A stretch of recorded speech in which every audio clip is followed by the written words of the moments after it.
Emma sat in her kitchen, staring at the mortgage payoff letter like it was a winning lottery ticket. 34 years old and she finally owned something. Really owned it. No bank, no landlord, nobody. Just her. Before we get into what happened next, if you're here for real stories about family drama, betrayal, and standing up for yourself, hit that subscribe button. Trust me, you'll want to see how this ends. Now, let's get back to it. She'd worked doubles at the hospital for 3 years straight to make it happen. Her friends thought she was crazy, grinding 70-hour weeks while they went to happy hours and took beach trips.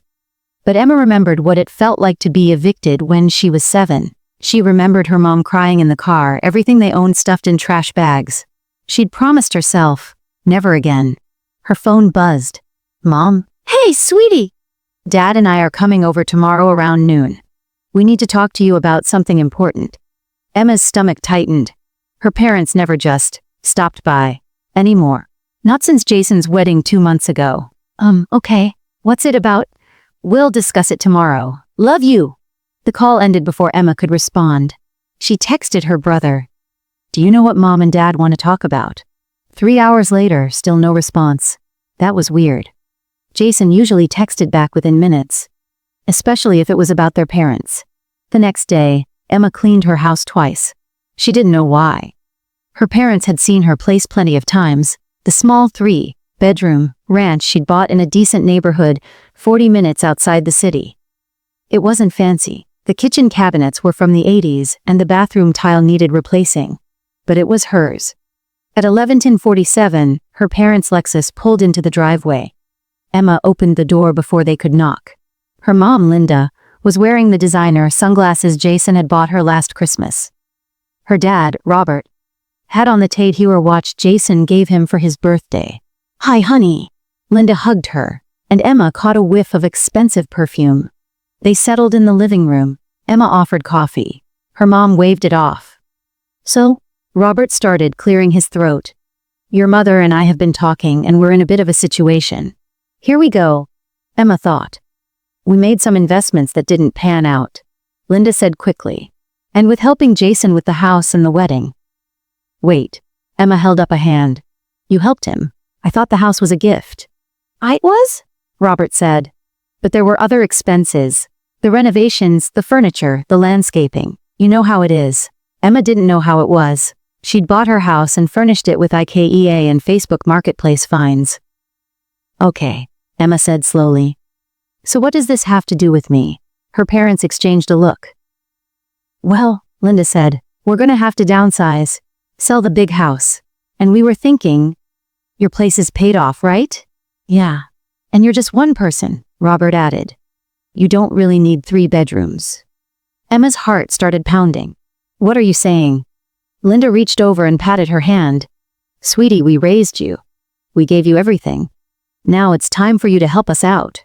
We need a place to stay, and your house is perfect. You could move into an apartment. They're so much easier to maintain anyway. And we'd take over here. The room tilted. You want me to give you my house? Don't say it like that, Robert said, his voice hardening. We're not asking for a handout. We're family. This is what family does. Did you ask Jason? The words came out sharper than Emma intended. Linda's face tightened. Jason has a wife now, and a baby on the way. They need the space. So do I? For what? Robert leaned forward. Robert, be realistic. You work all the time. You're barely here. Your brother has a family. And I don't. Emma stood up. Because I'm single, my life doesn't matter. That's not what we're saying, Linda said, but her tone suggested otherwise. We're saying Jason's situation is different. He has responsibilities. So do I, like my mortgage that I just paid off, by myself, while working 60-hour weeks. We helped you through college, Robert said. Emma almost laughed. You didn't pay for college. I have $60,000 in student loans to prove it. We'll let you live at home during school. Linda snapped. I paid rent. $300 a month. Remember? The room went silent. Robert's jaw clenched. Emma, your mother and I are in a tough spot here. We need help. We gave your brother a home because he needed it. Now we need help, and we're coming to you. That's what parents do for their kids and what kids do for their parents. You gave Jason a $950,000 house, Emma said quietly. You gave him a fully renovated 4-bedroom house in the best school district in the state. You paid for his wedding. You bought him a car. And now you're asking me to give up the house I bought myself because you spent all your money on him. That's not fair. Linda's voice cracked. We love you both equally. Then why didn't you buy me a house? Because you were always so independent. Linda stood up, her voice rising. You never asked for help. You always did everything yourself. Jason needed us. You didn't. Emma said, and she hated how small her voice sounded. I just didn't want to be a burden. Well, now we need you, Robert said flatly. And you're refusing to help your own parents. Think about that. They stood there, 3 people who shared blood but understood each other less than strangers. I'm not giving you my house, Emma said. Linda's face went cold. You're making a huge mistake. Maybe, but it's my mistake to make. Robert grabbed his keys. You know what? Fine. We'll figure something else out. But don't come crying to us when you need something. Don't expect us to be there. They left without saying goodbye. Emma stood in her living room, shaking. She walked to the window and watched their Lexus disappear down the street. Her phone buzzed. Jason, I heard. That was messed up. But also, maybe you could just help them out. They're our parents. Emma stared at the text. Then she saw it. The timestamp. Jason had sent it 4 minutes ago. Which meant he'd known they were coming here. He'd known what they were going to ask. And he'd said nothing. Emma called Jason. He picked up on the 3rd ring. Hey, what's up? You knew. Her voice was flat. You knew they were going to ask me for my house. Silence. Then, Emma, look. How long have you known? A couple weeks. Dad mentioned they were having money trouble and you didn't think to warn me. I didn't think they'd actually go through with it. Jason's voice got defensive. I thought they were just talking. You know how they get. Emma sat down on her couch, suddenly exhausted. Did you tell them to ask me? What? No. God, no. But Emma, they're really stressed. The investments they made, they lost like 200 grand. And they've been covering my HOA fees and... Wait, what? You can't afford your own HOA fees. Another pause. The house is expensive, okay? The property taxes alone are like $30,000 a year. And with the baby coming, Sarah quit her job, so we're on one income now. Then you shouldn't have accepted $1 million house. That's easy for you to say. You didn't want their help. Some of us aren't too proud to accept when our parents want to do something nice. Emma's grip tightened on the phone. I wasn't too proud, Jason. They just never offered, because you act like you don't need anyone. You've been like that since we were kids. I had to be. You took up all the oxygen in the room. Oh, here we go. The golden child shit again. It's not shit when it's true. Emma stood up, pacing. They bought you a house, Jason. A house. And now they want to take mine. Do you get how insane that is? They don't want to take it. They just need a place to stay while they get back on their feet. Then they can rent an apartment. With what money? Emma, they're broke. Like, actually broke. Dad's talking about filing for bankruptcy. Emma stopped pacing. What? Yeah, it's bad. The investments weren't just stocks or whatever. They borrowed against the house. Mom's freaking out. They could lose everything. Emma sat back down, her mind racing. How much did they borrow? I don't know exactly. A lot. Enough that they're scared. And they didn't tell me any of this. They just showed up and demanded my house. Because they're embarrassed. Come on, Em. You know how Dad is. He's not gonna admit he screwed up. Emma rubbed her temples. This isn't my problem to fix, Jason. She's our mom. He's our dad. How is it not our problem? Because I didn't make their choices. You know what I was doing while you were getting a free house? I was doing double shifts. I was eating ramen for dinner so I could save $300 extra a month. I did that for 3 years, Jason. 3 years. And that's great, Emma. Really? But you made it. You're fine. They're not fine. So because I worked my ass off, I should just hand it over. I'm just saying, maybe you could help out a little. Let them stay there for a few months while they figure things out. You could stay with me and Sarah. In the house they bought you? Yeah, in the house they bought me. So what? Would that kill you? Would it kill you to not be the martyr for once? Emma's breath caught. I'm the martyr? You know what I mean? No, I really don't. Jason sighed, that long-suffering sigh he'd perfected as a teenager. Look, I'm just trying to find a solution here. Mom called me crying earlier. Crying, Emma. I've never heard her like that. Did she cry when you got $1 million house for free? Jesus Christ, Emma. Why are you being like this? Like what? Like someone who doesn't want to lose the only thing she's ever actually owned. Nobody's trying to take anything from you. They just need help. Then help them yourself. I can't. I told you Sarah's not working and... Then sell the house. Downsize. Move somewhere cheaper. The silence on the other end was deafening. Yeah, Emma said quietly. That's what I thought. We have a baby coming, Jason said, and his voice had an edge now. We can't just uproot our lives, but I can. You're one person, Emma. We're a family. There it was. The thing no one ever said out loud, but everyone thought. Jason's life mattered more because he'd checked the boxes.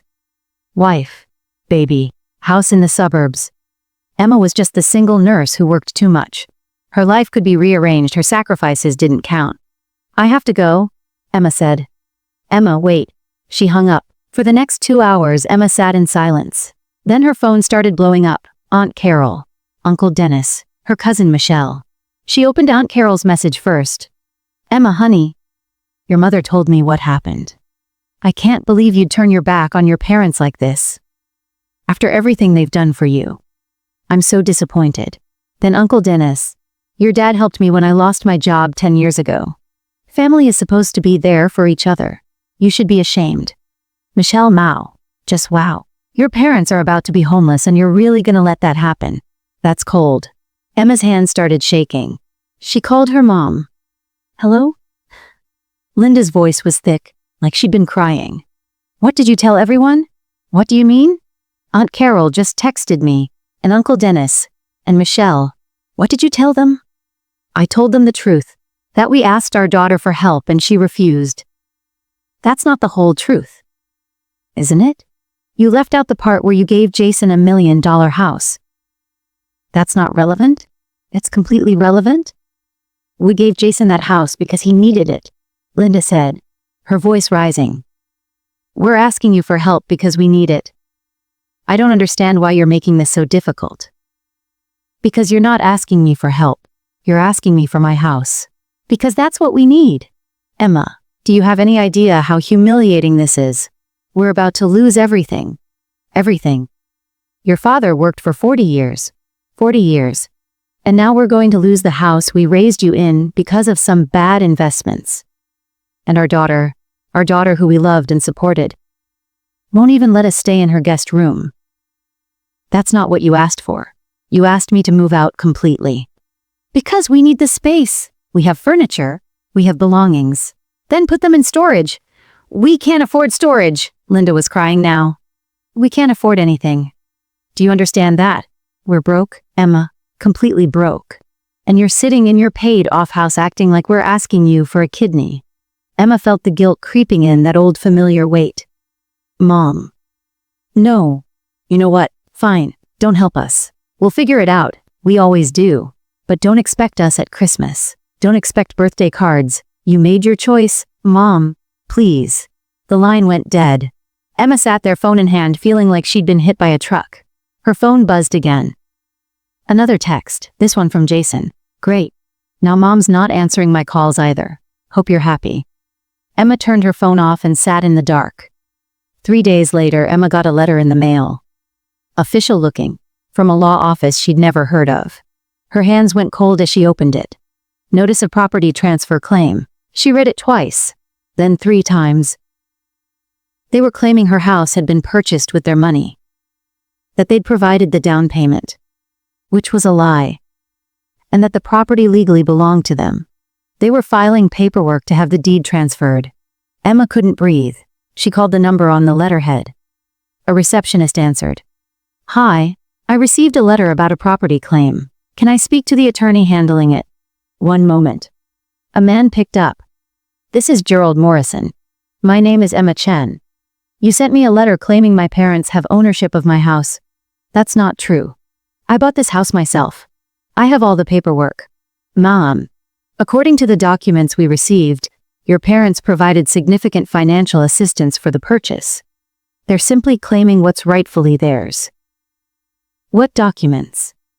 I never signed anything saying they helped me. We have bank statements showing transfers from their account to yours around the time of purchase. Emma's stomach dropped. She did a mental calculation.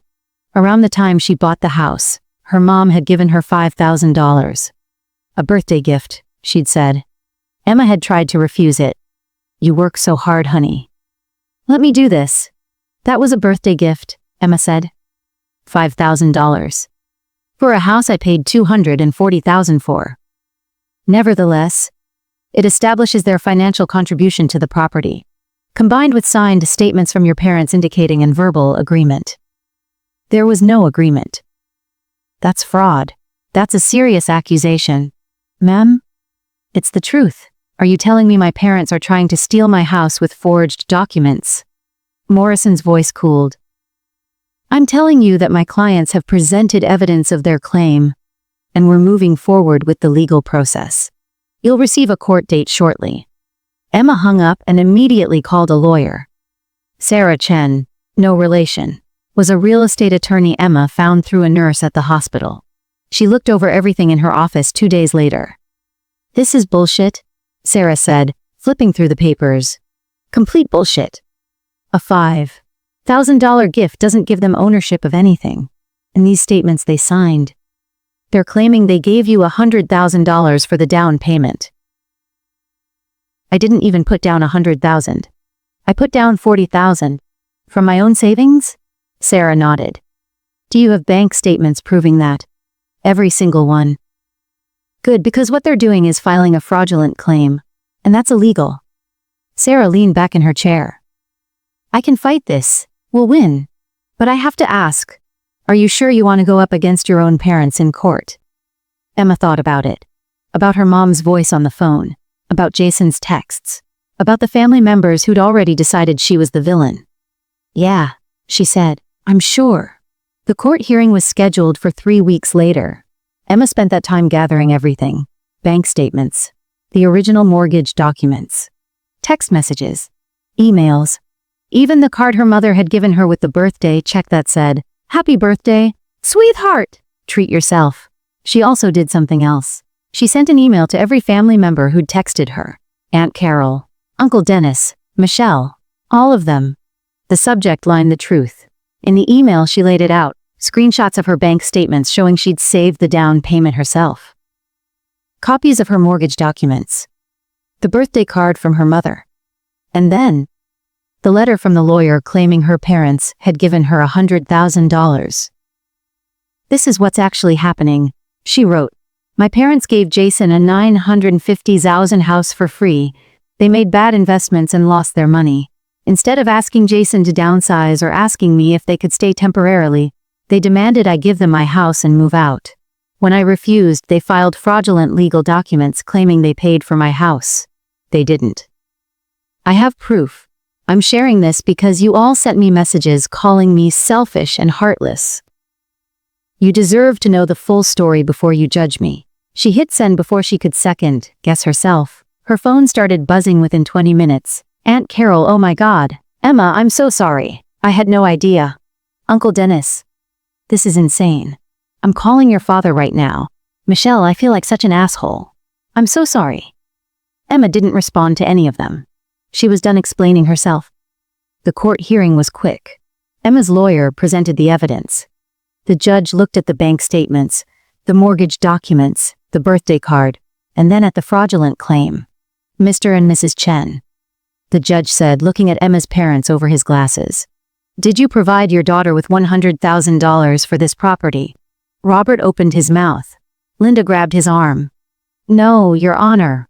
Robert finally said. Then why did you file a claim saying you did? Silence. Your Honor, their lawyer started. My clients were under significant financial duress. That's not an excuse for filing false documents with this court. The judge's voice was sharp. This claim is dismissed. and I'm referring this matter to the district attorney's office for potential fraud charges."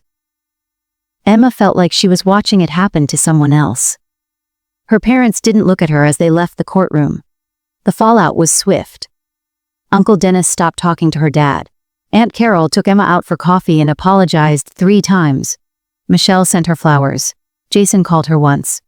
"They might actually get charged with fraud because of you." "Because of them," Emma corrected. "They tried to steal my house, Jason, with fake documents. They were desperate." "So that makes it okay?" He didn't answer. "Then, Sarah's pissed at me. She found out how much Mom and Dad have been giving us each month. We had a huge fight. She thinks I knew they couldn't afford the house when they bought it for us." "Did you?" Another long silence. "I have to go," Jason said, and hung up. Emma heard through Aunt Carol that Jason and Sarah were selling the house, moving into a smaller place, that her parents had rented a 2-bedroom apartment in a cheaper part of town, that her dad had gotten a part-time job at Home Depot, that Linda had sent Aunt Carol a long text about how Emma had destroyed their family. Emma blocked her parents' numbers. She blocked Jason's too. She sat in her living room in her house, and felt the strangest thing. Not happiness exactly, not satisfaction. Just peace. She'd spent her whole life trying to earn their love. Trying to be worth it. Trying to prove she mattered, even though she was the one who didn't need anything, but she did need something. She needed to not be crushed. She needed to not disappear. Her phone buzzed. A text from her coworker Jade. "Wine night tomorrow. You've been through hell." Emma smiled and texted back, "Yes, please." The next evening, she sat on Jade's back porch with 3 other nurses from the hospital. They drank cheap wine and ate pizza, and when Emma told them the whole story, they were appropriately horrified. "Your own parents tried to steal your house," Keisha said, her eyes wide with fake legal documents. Emma confirmed. "That's literally criminal," Jade said. "I know. Are you okay?" Maria asked, and her voice was gentle. Emma thought about it. "Yeah. Actually, I think I am." "Good," Jade raised her glass. "Because you're a badass and they can go to hell." They clinked glasses. Emma drove home that night feeling lighter than she had in years.